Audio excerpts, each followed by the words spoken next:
We'll start. Yeah, we'll start right over here. Andy? You talked a bit about where Edger needs to improve, but what has Taiwan done to really lock down that starting job there? Well, he's been consistent in his approach.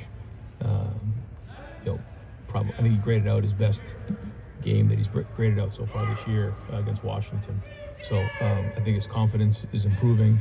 You're seeing more consistency. He's using what he's doing in practice and in his learning about what needs to be done in terms of taking on blocks in the run game and also in the pass rush. Using the tools that Coach Johnson and Coach Patricia are giving him, and now they're starting to show up on the field. And it's a mindset, and his mindset's changed, and because of that, you're seeing better play. Front row, Jeff Gilbert. I know you don't want a game to come down to a kick, but with Jaden, how do you feel about him right now this year, in his second year doing this? He might be our leading tackler on kickoff, which is not good, but he passed the toughness test, I guess, for a kicker. I think that every day in practice he's getting more and more consistent, and we put him into situations where if we make the field goal, everyone goes on to period two. If we don't, we have up downs or gassers, and we're constantly putting them in situations where they're meaningful.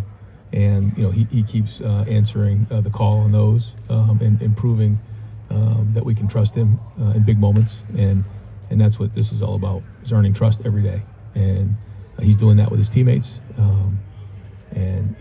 When you're a kicker, it's one shot, one kill. That's the terms we use, because when you go in there, you only get one shot to be right. And it's about discipline. It's about focus and making sure that you're not worried about anything other than just that one play and that kick.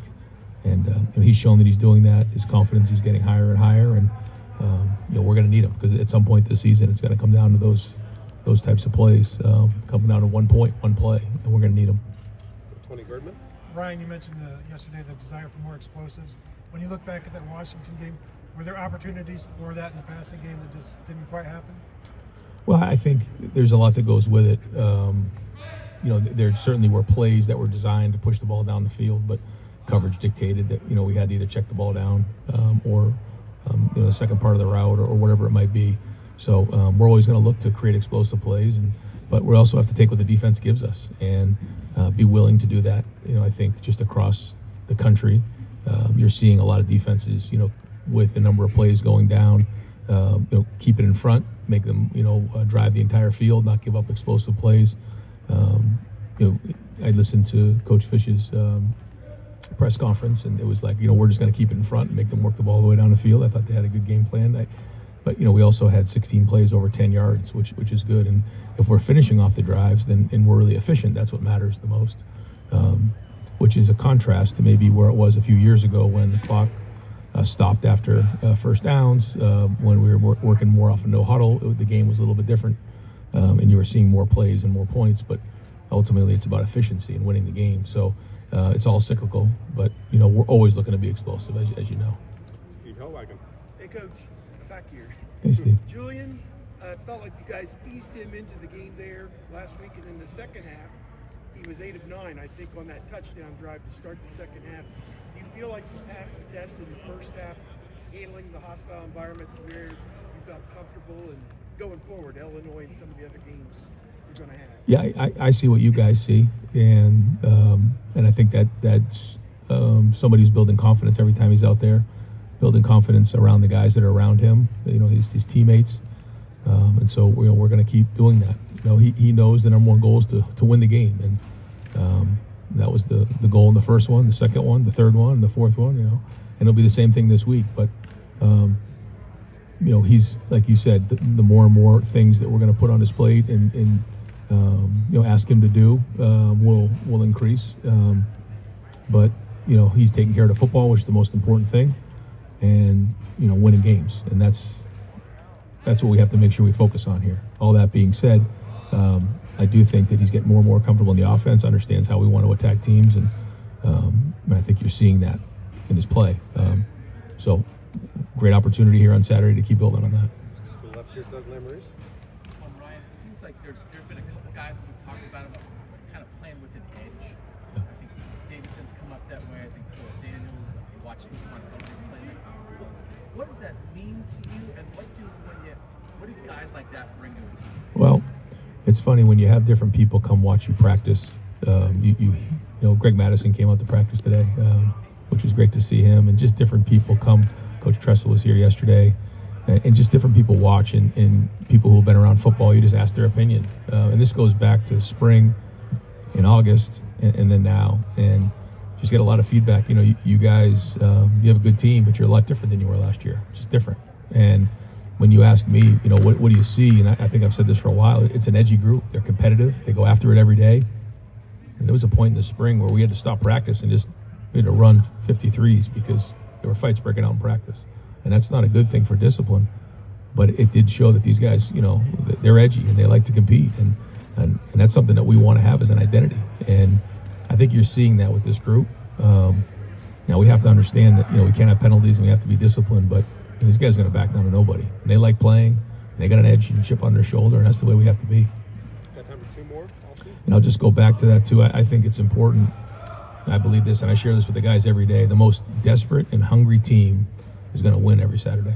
And we have to make sure that we wake up every day in that same mentality, you know, and you know, that's when you win games, you know, week after week, sometimes that's not easy to do. So it's my job and it's our job as coaches and it's the job of the leaders here to make sure we wake up with a bad attitude every day and that we're showing up with an edge.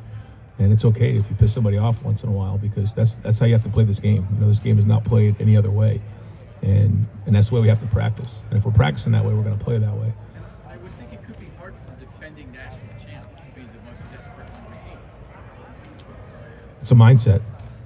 It's a mindset, you know. We're trying to prove every day somebody right and somebody wrong, and that has to be the way we show up every day. And if you emphasize that, you're going to get it if guys believe in it. I think our guys do. Over here to Austin. When did you become absolutely convinced that Austin could play left? Well, you know, I think one of the things that's important as a head coach is you give position coaches, you know, the responsibility to make decisions on personnel, but then they have to stand by them.